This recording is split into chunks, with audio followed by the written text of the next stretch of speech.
protéines, on reconquête, ça veut toujours dire qu'on a dû perdre quelque chose au passage. Je pense que la protéine est vraiment un enjeu actuel pour l'élevage, et je pense que avec tous les événements qu'on a vécus là depuis 5-6 mois et ceux qu'on va sans doute vivre d'ici 6 mois, 1 an, on voit bien quand même que la compétitivité des exploitations dans les filières animales est quand même un sujet très important auquel il faut qu'on s'attelle. Et donc je trouve que la conférence portée par Coop de France Daisie dans le réseau Coop de France est une bonne opportunité. Je vais vous donner mes conclusions dès à présent, c'est qu'on va manquer de protéines. On va manquer de protéines, on en manque déjà un peu et ça ira de pire en pire.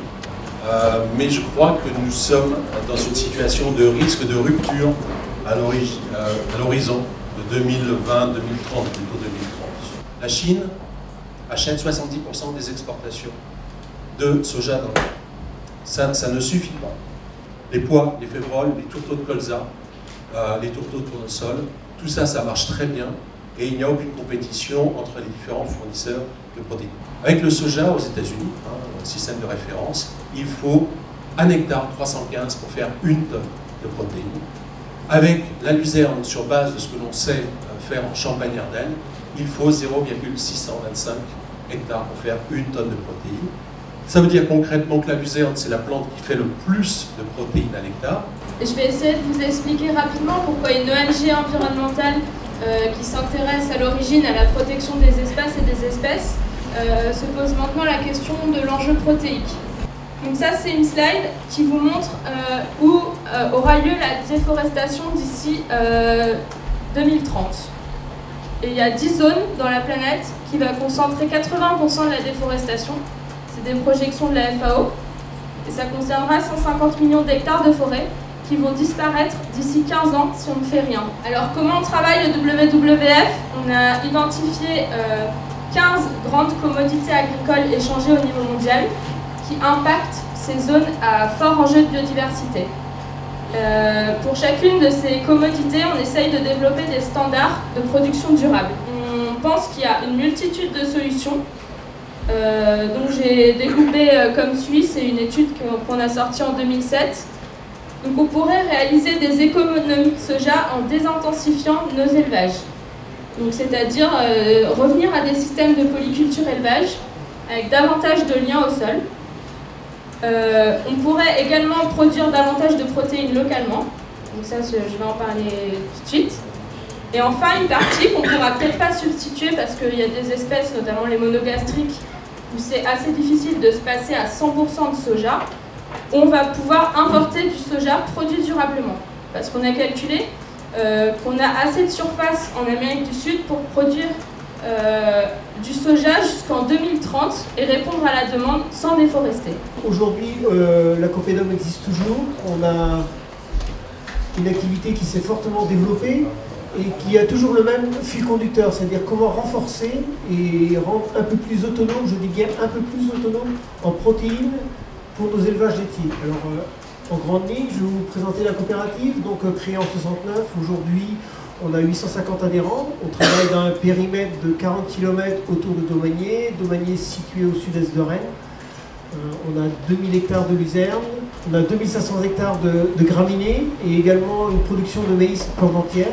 Donc on travaille à 90% pour des adhérents, éleveurs laitiers en retour de produits. L'adhérent récupère sa marchandise et uniquement sa marchandise, parce que vous comprenez bien que ma luzerne est forcément meilleure que celle de mon voisin. C'est peut-être une évidence, mais c'est une réalité aujourd'hui. Donc notre luzerne nous permet de produire, Eric on a parlé tout à l'heure avec la quantité de protéines à l'hectare de 2400 kg, qui est valorisée à 100%, et ça je l'insiste sur ce sujet-là, c'est-à-dire ce qu'on va récolter au champ, par le biais de la déshydratation, on va le récupérer et le transformer jusqu'à la gueule de l'animal. On aura zéro perte. D'où la pertinence et l'efficience économique de nos exploitations. Vous avez parlé tout à l'heure de la performance économique de nos exploitations. La luzerne aide un moyen aussi à contrecarrer la volatilité des prix aujourd'hui. Donc sur l'amélioration de la mixité des systèmes, c'est-à-dire de remettre du lien au sol. C'est intéressant parce que j'ai entendu cette phrase-là tout à l'heure par le biais des WWF, et c'est également le fil conducteur chez nous, c'est-à-dire de ramener du lien avec l'élevage, ne plus considérer l'élevage comme quelque chose d'hors sol, même si on a parlé de productivité. C'est quelque chose qu'on peut réussir grâce à la luzerne en apportant de l'intensification.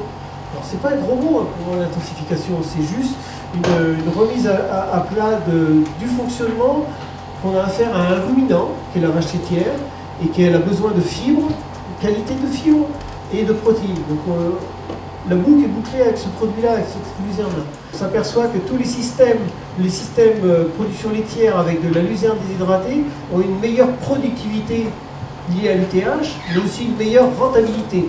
Alors rentabilité, je vais être très rapide, c'est 15 € du millilitre en plus par un système de luzerne sur une alimentation vache laitière. 15 €, c'est significatif en temps de volatilité et de crise. 15 € c'est sonnant et trébuchant, c'est parlant. Il y avait plus de 100 unités de déshydratation en Bretagne. Plus de 100, monsieur qui a connu Richard Nixon le confirme. Plus de 100 unités, et le jour où le pétrole a flambé, ça a tout de suite arrêté cet élan en se disant qu'avec des petites unités, ce n'était pas des grosses unités de 60 000 tonnes, des unités de 2000 tonnes, 4000 tonnes, tout a été fermé en moins de 18 mois, parce qu'on ne pouvait pas réagir là-dessus. Et en fait, ceux qui ont survécu, ce sont ceux qui ont massifié leur offre et leur production en faisant des unités de 30 000, 40 000, 100 000 tonnes. Parce que là, on pouvait mettre beaucoup d'intelligence pour faire d'économie d'énergie. Lorsqu'on aborde en fait l'équation protéine avec un adhérent de la coopérative, lorsque son technicien le rencontre et cherche à faire évoluer son système, les variables dans l'équation, elles sont extrêmement nombreuses. J'ai voulu faire un focus sur le blé. Vous l'avez évoqué tout à l'heure en fait en disant qu'on l'oublie peut-être un peu, mais le blé est une source de protéines sur nos territoires. Alors, c'est quelque chose qui n'était pas pris en compte. C'était pris en compte dans les bassins parisiens où le critère de protéines était important parce que c'était la clé d'entrée pour la vannerie et donc pour l'exportation. Sur le territoire où les blés sont essentiellement destinés à l'alimentation animale, c'est un critère que l'on avait un peu mis de côté. Il y a eu, il y a 2 ans, un accord interprofessionnel qui a fixé les règles en ce qui concerne les protéines et qui est appliqué pour la première fois cette année entre les collecteurs et les adhérents. C'est une nuance. Les collecteurs et les adhérents où on doit faire apparaître en fait dans les contrats, dans les transactions, un taux de protéines. Donc ça a boosté un peu l'intérêt des agriculteurs du territoire pour cet indicateur complémentaire de qualité des céréales qu'est la protéine. Nos territoires en fait ont des contraintes par rapport aux zones céréalières pures. On est sur un climat maritime, donc on a un peu plus de mal à faire de la protéine. On a souvent un mois de juin qui n'est pas forcément très très chaud, qui permet un bon remplissage du blé et donc un bon rendement, mais qui dilue en fait l'azote qui a été absorbé par le blé et qui baisse tout de suite le taux de protéines. À l'échelle de Triskalia, qui collecte un petit 500 000 tonnes de blé, sur 900 000 tonnes de céréales, c'est un petit 500 000 tonnes de blé, une amélioration du 1% du taux de protéines, c'est pour un taux de soja à 48%, c'est environ 10 000 tonnes de soja en moins sur le territoire Triskalia. À l'échelle nationale, il y a environ 5 millions de tonnes de blé introduits dans l'alimentation animale.